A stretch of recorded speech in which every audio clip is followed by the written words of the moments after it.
इस एपिसोड की शुरुआत में दिखाते हैं कि ली शिंग्यू उस गेम को पूरा कर लेने के कारण अब अपना असली दुनिया में वापस आ गया होता है, जहां पर वो कुछ चीज़ें देखकर थोड़ा सा शॉक्ड हो जाता है, जिसमें से पहले उसका इंजरी होता है जो कि गायब हो गया होता है, और दूसरा टाइम होता है जो कि असली वर्ल्ड में टाइम बहुत ही कम बीता होता है।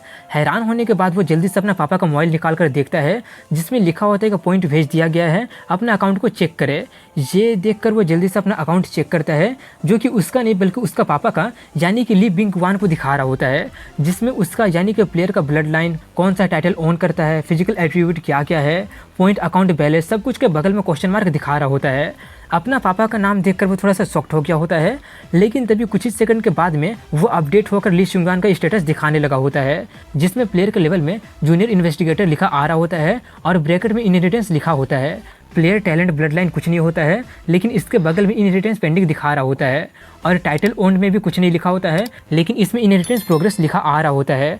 फिजिकल एट्रीब्यूट में स्पीड का 10 में से 7 होता है, स्ट्रेंथ 10 में से 8 होता है, विटेलिटी 100 में से 90 होता है, मेंटल पावर 100 में से 98 होता है, और last live point account balance में 50 होता है। वो सब देखकर शिंग्यू कहता है कि आखिर मेरे पापा का गायब होने का इससे कोई लेना देना तो नहीं हो सकता है ना।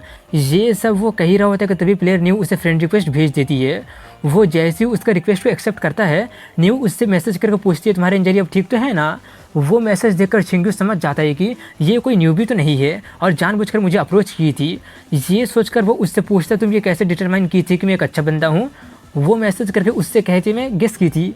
ये मैसेज करके वो अपने आप से कहती है कि मैं तुम्हें नहीं बताने वाली हूँ, और तभी उसका ऐप उससे कहता है कि आज रात को तुम किसका इन्फॉर्मेशन चेक करना चाहोगी। ये देखकर वो उससे मैसेज करके कहती है कि पहले फ्रेंड बन जाते हैं और हम लोग अगली बार के कुछ बड़े कारनामे के लिए टीम अप करेंगे, और हाँ फोरम और स्टोर को चेक करना मत भूलना। कुछ बड़ा करने के बारे में सुनकर शिंग्यू थोड़ा सा कन्फ्यूज हो जाता है, लेकिन तभी वो फोरम चेक करने लगा होता है, जहाँ पर काफ़ी सारा न्यूज आ रहा होता है, लेकिन उनमें से एक न्यू कमर के लिए भी होता है। इसलिए वो जल्दी से उसे खोलकर देखता है, जिसमें न्यू कमर के लिए 5 टिप्स के बारे में लिखा होता है, जिसमें लिखा होता है कि न्यू कमर रैंडमली एक फाइल को ड्रॉ करके या अपने दोस्त के द्वारा इनविटेशन पाकर गेम में एंटर कर सकते हैं। दूसरा होता है कि गेम 3 लेवल में डिवाइडेड है, बिगिनर, इंटरमीडिएट और एडवांस। जितना ज़्यादा लेवल हाई होगा मरने का चांस भी उतना ज़्यादा बढ़ते चला जाएगा। प्लेयर सिर्फ अपने ही लेवल के बेस पर अपना फाइल को लेवल को चुन सकते हैं। एडवांस प्लेयर लो लेवल वाला फाइल को चुन सकता है, लेकिन लो लेवल वाला प्लेयर हाई लेवल वाला फाइल को चुन नहीं सकता है। एक बार फाइल चुनने के बाद उसे बदला नहीं जा सकता है। और लास्टली सभी प्लेयर को पुराना गेम जीतने के बाद 7 दिन के अंदर में एक नया फाइल में एंटर करना पड़ेगा, नहीं तो गेम का सिस्टम उसे एलिमिनेट कर देगा। वो सब पढ़कर शिंग्यू सोचता है कि जब मैं अपना गेम में एंटर किया था तब तो मैं किसी फाइल को ड्रॉ नहीं किया था, बल्कि मैं तो सीधे ही गेम में एंटर कर गया था। कहीं ये किसी तरह का कोई बग हो सकता है। मुझे फिर से 7 दिन के अंदर में इसमें एंटर करना पड़ेगा। कहीं इसका मतलब मेरे डैड तो नहीं, अगर डैड एलिमिनेट हो गए होते तो सिस्टम इनहेरिटेंस वाला सिचुएशन नहीं दिखा रहा होता। गेम का सिचुएशन को समझने के बाद मैं जरूर अपने डैड को ढूंढ पाऊंगा। ये बोलकर वो स्टोर चेक करने लगा होता है, जहां पर बिक रहे सभी सामान काफ़ी ज़्यादा महंगा होता है। जो देखकर शिंग्यू कहता है कि इतने कम पॉइंट में तो मैं कुछ भी ढंग का खरीद नहीं सकता हूँ। तभी वहाँ पर ये सुनकर शाओए आकर उससे पूछती है कि तुम क्या नहीं खरीद सकते हो। उससे वहाँ पर देखकर वो थोड़ा सा चौंक जाता है और कहता है कुछ नहीं, तुम जल्दी क्यों आ गई हो, तुम तो लंच करने गई थी ना।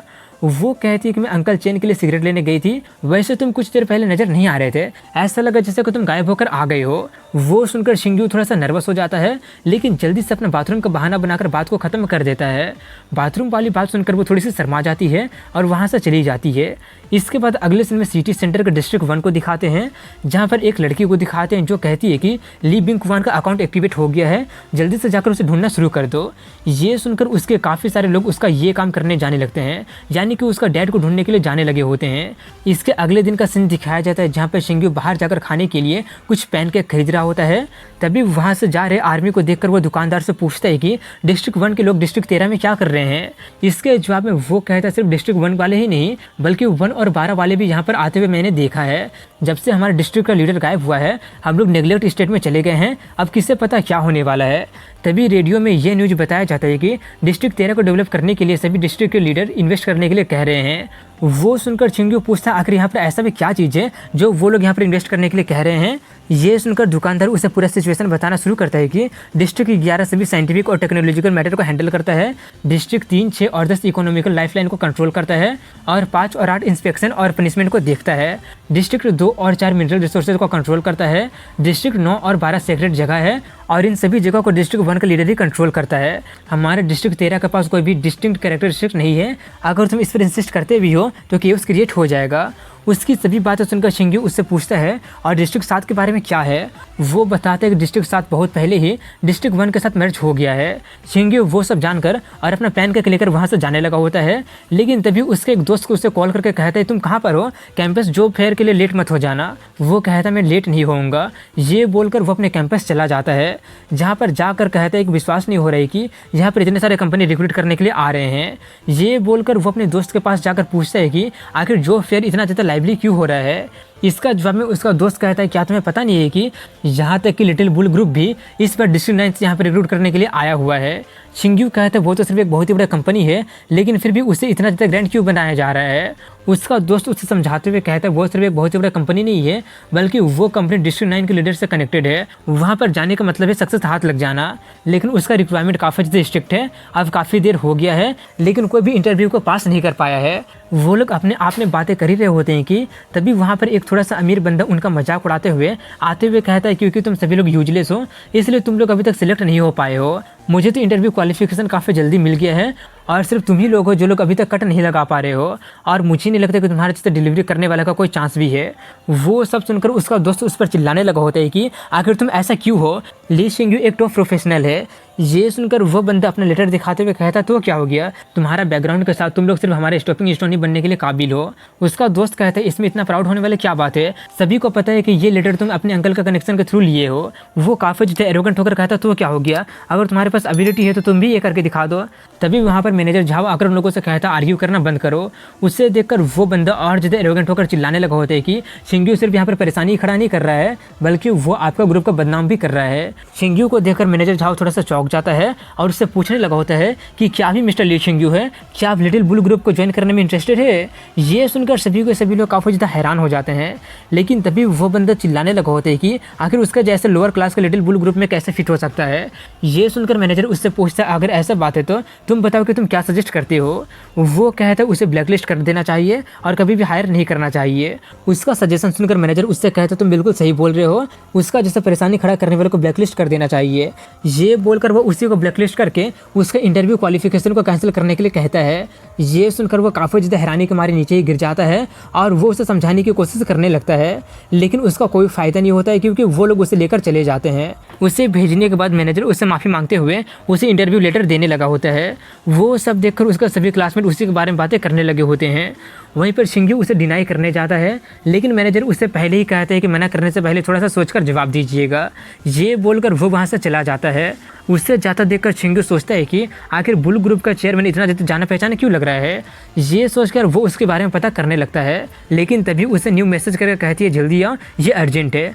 इसलिए वो अपने घर चला जाता है, जहाँ पर जाकर वो उससे पूछता है कि लिटिल बुल ग्रुप के साथ तुम्हारा क्या रिलेशन है। वो कहती है कि मेरे डेड चेयरमैन है, क्या वो तुम्हें ढूंढने आए थे क्या। ज़्यादा चिंता मत करो, वो लोग ये सोच रहे होंगे कि तुम मेरे सीक्रेट बॉयफ्रेंड हो, इसलिए सिर्फ तुम्हें चेकआउट करना चाहते होंगे। इतना बोलकर वो उससे पूछते हैं क्या तुम्हें नया गेम का फाइल मिल गया है क्या, मेरे पास एक हाई वैल्यू वाला है, क्या तुम मेरे साथ टीम अप करना चाहोगे। वो पूछता है कि तुम मुझे ही क्यों ढूंढ रही हो। वो कहते हैं क्योंकि जल्द ही या फिर बाद में तुम्हें एक गेम फाइल मिलवे करेगा, इसलिए क्यों ना तुम मेरे साथ टीम अप कर लो। और मेरे पास इनसाइडर इन्फॉर्मेशन भी है, हालांकि ये डंजन अभी सिर्फ बिगिनर लेवल का ही है, लेकिन इसका पॉइंट रिवॉर्ड काफ़ी ज़्यादा है और तुम्हारे पास तो पॉइंट की कमी भी है ना। उसकी सभी बातें पढ़कर वो सोचता है पॉइंट तो मुझे सच में चाहिए ही चाहिए, लेकिन मुझे ऐसा क्यों लगता है जैसे कि उसका कोई और ही मोटिव रहता होगा।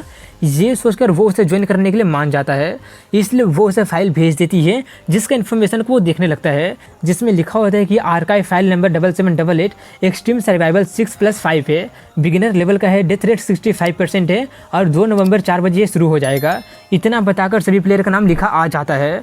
वो सब देखकर शिंग्यू काफ़ी ज़्यादा हैरानी से कहता है कि 2 नवंबर तो आज ही है ना, और ये तो बिगिनर लेवल का ही है, लेकिन फिर भी उसका डेथ रेट इतना ज़्यादा हाई क्यों है। ये सब वो बोल ही रहा होता है कि तभी सिस्टम उसे वहाँ पर लेकर जाने लगा होता है, जहाँ पर वो कुछ देर के बाद गेम के वेटिंग रूम में पहुँच जाता है, जहाँ पर काफ़ी सारे लोग बैठे होते हैं। वो सब देखकर शिंग्यू अपने मन में कहता है कि इससे पहले तो मैं सीधे सीधे डंजन में एंटर कर गया था, लगता है कि ये गेम सिंपल नहीं होने वाला है। सभी लोग अपने अपने इक्वेंटिस को बुला लिए हैं। तभी सिस्टम अनाउंस करते हैं कि अब तुम लोग एंटर कर सकते हो। ये बोलकर वो एक गेट को ओपन कर देता है, इसीलिए सभी लोग उसमें एंटर करके वहाँ पर पहुँच जाते हैं, जो कि एक सर्वाइवल आइलैंड होता है। और इसी के साथ यहीं पर इस एपिसोड की एंडिंग हो जाती है। अगर वीडियो पसंद है तो लाइक और शेयर कर साथ चैनल को सब्सक्राइब जरूर कीजिएगा। मिलते हैं कल अगले वीडियो में, तब तक के लिए हैव अ गुड डे।